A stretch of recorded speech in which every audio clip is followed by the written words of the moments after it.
है, तो एक कंपनी के बारे में थोड़ा ज्यादा डिटेल में बात करेंगे और दूसरी भी कंपनी है उसको भी हम लोग साथ में ही कवर यहाँ पे कर लेंगे। वैसे तो उससे रिलेटेड बहुत बार मैं वीडियो बना चुका हूँ। तो दो कंपनीज की बात होने वाली, कौन से सेक्टर के बारे में। देखिए हम लोग इलेक्ट्रिक व्हीकल सेक्टर की बात करते हैं ना, हमारा डायरेक्टली जो माइंड है वो फोर व्हीलर की ओर ही शिफ्ट हो जाता है। पर दोस्तों अगर देखा गया तो आपको पता ही है कि कार से ज्यादा बड़ा मार्केट किसका होता है, ऑब्वियसली टू व्हीलर का, क्योंकि कंपेरेटिवली टू व्हीलर खरीदना मतलब थोड़ा सा सस्ता यहाँ पे पड़ जाता है, गाड़ी खरीदना मतलब आपको ज्यादा पैसा लगता है। सो दोस्तों इस वीडियो में हम लोग बात करने वाले हैं ऐसे इलेक्ट्रिक बाइक्स की, ई बाइक्स की, दो कंपनीज की जो मार्केट में आने वाले समय में बहुत अच्छा परफॉर्मेंस दे सकते हैं। सो आप चाहो तो इन कंपनीज को स्टडी कर लेना, प्लस आपके कुछ डाउट्स है कुछ कंपनी से रिलेटेड, डिविडेंड से रिलेटेड, सारी चीजों को मैं कवर यहाँ पे स्टेप बाय स्टेप करने वाला हूँ। तो पहली कंपनी की हम लोग बात करने वाले हैं वो है बजाज ऑटो। बहुत ही जबरदस्त कंपनी है, बहुत ही शानदार कंपनी है। मल्टीपल टाइम इसमें मैंने पीटी करने के लिए इसको यहाँ पे कवर भी किया है। मतलब आपको पता है इसका जो चाल रहेगा वो लेफ्ट टू राइट आपको ऊपर ही जाते हुए देखने को मिलेगा। कंपैरेटिवली स्लो भी चलता है, ये भी बात उतनी ही सच है। एंड अगर देखा गया तो बजाज ग्रुप से रिलेटेड है, तो मतलब बोलते हैं ना कि कंपनी का मैनेजमेंट लेवल का ड्यू डिलीजेंस करने का हमारा जो एफर्ट्स है वो ऑटोमेटिकली रिड्यूस हो जाता है, क्योंकि अगर कल कुछ मैनेजमेंट में अगर हो गया तो बजाज ग्रुप इजीली उनको क्या कर देगा, हटा देगा। तो कोई फ्रॉड गड़बड़ होने के चांसेस ना के बराबर देखने को मिल जाते हैं। सो बजाज ऑटो की अगर हम लोग बात करें, बहुत ही कमाल की कंपनी है, शानदार कंपनी है। खास करके अगर हम लोग बात करें कंपनी की जो बैलेंस शीट है वो इतनी तगड़ी है, जो कि आप देख सकते हो कि कंपनी का रिजर्व देख लेना, लगभग 25,000 करोड़ के रिजर्व कंपनी के पास देखने को यहाँ पे मिल रहे हैं। तो क्या कंपनी बोनस दे सकती है? काबिलियत तो पूरा है, जब चाहे तभी बोनस दे सकती है। पर जैसे कि मैं हमेशा कहा कि बोनस बायबैक स्प्लिट डिविडेंड ये कभी टारगेट नहीं होना चाहिए आपका। ये मैं मल्टीपल टाइम रिपीट करते रहता हूँ, क्योंकि कोई भी शेयर बाय करने से पहले ये चीजें आपके दिमाग में चलनी चाहिए। मैं देखता हूँ आज भी बहुत सारे रिटेल इन्वेस्टर इसी चक्कर में शेयर को खरीद लेते हैं कि स्प्लिट मिलेगा, बोनस मिलेगा, डिविडेंड मिलेगा। वो एक रिवॉर्ड के फॉर्म में दिया जाता है दोस्तों उन शेयर होल्डर के लिए जो कई टाइम से वहां पर कंपनी के साथ जुड़े हुए हैं, तो इसलिए उनके लिए वो रिवॉर्ड होता है।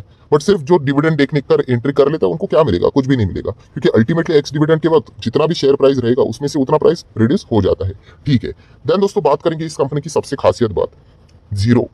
किस बात की जीरो की बात हो रही है? कर्जा, long term borrowing zero, short term borrowing की भी बात करें तो जीरो। ठीक है, मतलब डेट फ्री कंपनी है। एंड डेट फ्री रहना एक अलग लेवल का एडवांटेज होता है कि आपका इनकम ज्यादा से ज्यादा प्रॉफिटेबिलिटी में क्या हो जाता है, तब्दील हो जाता है, क्योंकि इनकम माइनस एक्सपेंडिचर करेंगे तो प्रॉफिट मिलता है। एंड एक्सपेंडिचर बढ़ाने से रिलेटेड अगर हम लोग बात करें तो फिर आप कर्जा लोगे तो फाइनेंस कॉस्ट आ जाएगा, ईएमआई आएगा, इंटरेस्ट आएगा, तो ऑटोमेटिकली आपका जो इनकम है वो प्रॉफिट में ना तब्दील होते हुए लॉस में भी तब्दील हो सकता है अगर कुछ ज्यादा ही हुआ तो। या फिर हम कह सकते हैं कि आपका इनकम का जो प्रॉफिट एक्चुअल में आना चाहिए था वो बहुत कुछ हद तक रिड्यूस हो जाता है। सो एनीवेज कंपनी के ऊपर कोई कर्जा नहीं है, तो हम कह सकते हैं कि प्रॉफिटेबिलिटी की और फाइनेंस कॉस्ट का कोई बर्डन यहाँ पे आता नहीं है। कैश एंड कैश इक्विवेलेंट की बात करें तो लगभग 300 करोड़ के आसपास रफली कैश भी कंपनी के पास है, हम ऐसा बोल सकते हैं। तो ओवरऑल कंपनी की बात करें तो 5 स्टार बैलेंस शीट हम लोग को जरूर इस कंपनी की देखने को मिले। इतने शानदार रिजर्व से कैश है एंड ऊपर से कोई भी कर्जा कंपनी के ऊपर देखने को यहाँ पे नहीं मिल रहा है। देन दोस्तों बजाज ऑटो की अगर हम लोग बात करें, ठीक है हम लोग टू व्हीलर की बात करते हैं, बट टू व्हीलर के साथ साथ ये थ्री व्हीलर का भी बहुत बड़ा प्लेयर है, जो कि लगभग 80 के आसपास कंट्री में अपने प्रोडक्ट्स को यहाँ पे क्या करता है, एक्सपोर्ट करता है। जैसे कि लैटिन अमेरिका की बात करें, साउदर्न एशिया की अगर हम लोग बात करें, ठीक है नाइजीरिया भी इनका बहुत बड़ा मार्केट है, जबरदस्त वहाँ पे हम लोग को इनका एक्सपोर्ट होते हुए देखने को मिल जाता है। एंड इनका हेडक्वार्टर कहाँ पे, पुणे में हम लोग को देखने को यहाँ पे मिल जाता है। प्लस केटीएम ब्रांड भी आप लोगों को पता ही होगा, ठीक है, जो स्पोर्ट, उसी के साथ साथ जो सुपर स्पोर्ट बाइक्स बनाते हैं टू व्हीलर से रिलेटेड, तो वहां पर भी देखा गया तो 48% स्टेक बजाज ऑटो का हो चुका है। सो बहुत ही जबरदस्त कंपनी है, कोई ऐसी वैसी कंपनी नहीं है। एंड अगर हम लोग बात करें जो मोटर बाइक्स यहाँ पे बनाई जाती है उसमें ये दुनिया का 4th लार्जेस्ट प्लेयर है। सो ये भी पॉइंट आप लोगों को पता है यहाँ पे होना चाहिए। ये मैं ऐसा क्यों बोलता हूँ, क्योंकि स्टॉक चलता नहीं है ना, ऐसा फर्स्ट स्टेज में रहता है, तो हम लोग क्या बोल देते हैं, अरे खराब है करके। जैसे तेजी आ गई तो फिर हम लोगों को अच्छा लगने लगता है, फिर टॉप पे खरीदेंगे, नीचे आएगा तो फिर खराब लगता है।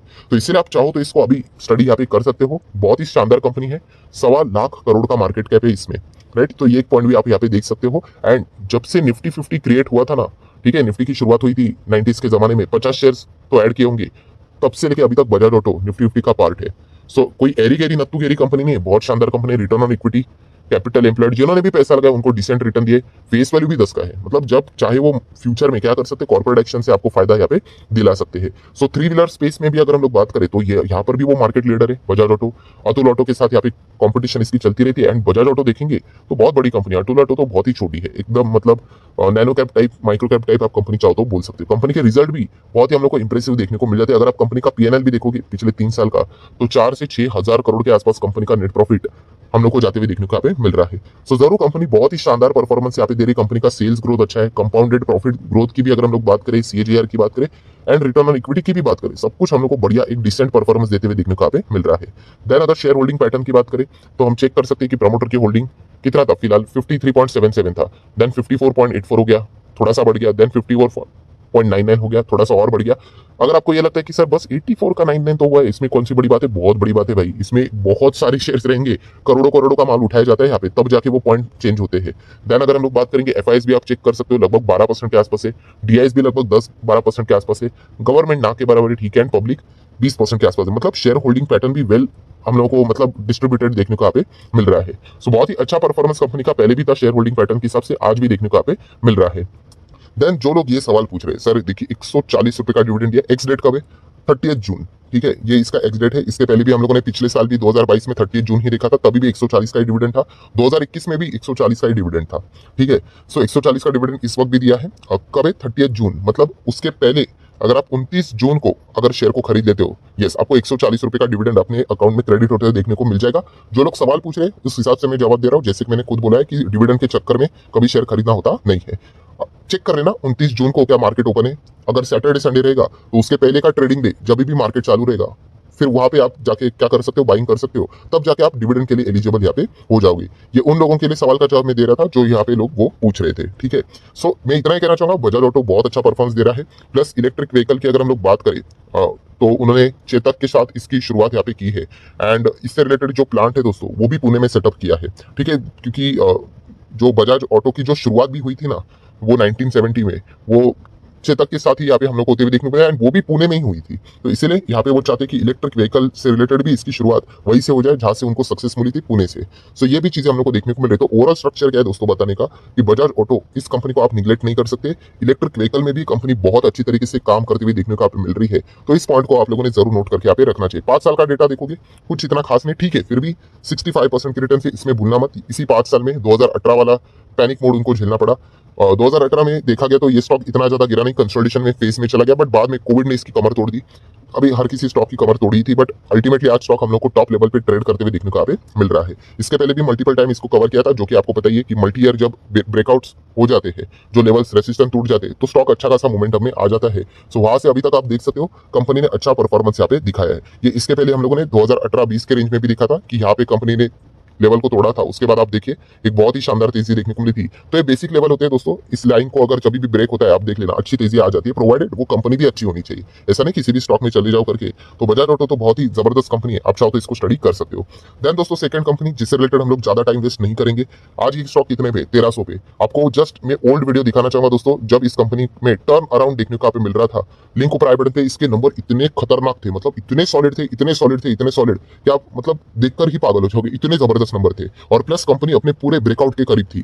मतलब अगर आप 5 साल का डेटा भी देखोगे तो ये देखिए आपको अभी नजर आ जाएगा कि 2018 से लेके ये वाला लेवल लाइन अगर मैं ड्रॉ कर लेता हूँ, देखिए क्लियर कट समझ में आ रहा था कि इस लेवल को तोड़कर कंपनी रॉकेट बनेगी, एंड वहां से लेके अभी तक देखिए कंपनी ने कितने कमाल के रिटर्न्स दिए हैं, अफलातून रिटर्न्स। मतलब अगर मैं इसका मैक्सिमम चार्ट पैटर्न भी ओपन कर दूं तो ये देखिए क्लियर कट समझ में आ रहा था कि इस लेवल को जैसे कंपनी तोड़ेगी रॉकेट बन जाएगी यार। देखिए कंपनी भागी रही है, भागी रही है और भागते रह रही है, और इतने शानदार रिटर्न्स बना के दे रही कि मजा ही आ रहा है। सो पुराने वीडियो की लिंक मेरे ऊपर आई बटन पे दिए, देख लेना कौन सी कंपनी है, टीवीएस मोटर। अभी जो इस चैनल को देखते हैं उनको पता ही है, टीवीएस को हम लोगों ने ऑलरेडी कवर किया है, ये भी देखा गया। तो 2 व्हीलर मैन्युफैक्चरिंग में ज्यादा इसका फोकस है, 3 व्हीलर में भी रहता है नो डाउट, बट इनका जो खास जो पहचान है इस कंपनी को 2 व्हीलर से रिलेटेड ज्यादा देखने को मिल जाती है। 60,000 करोड़ का मार्केट कैप है इस कंपनी का अप्रोक्सीमेटली।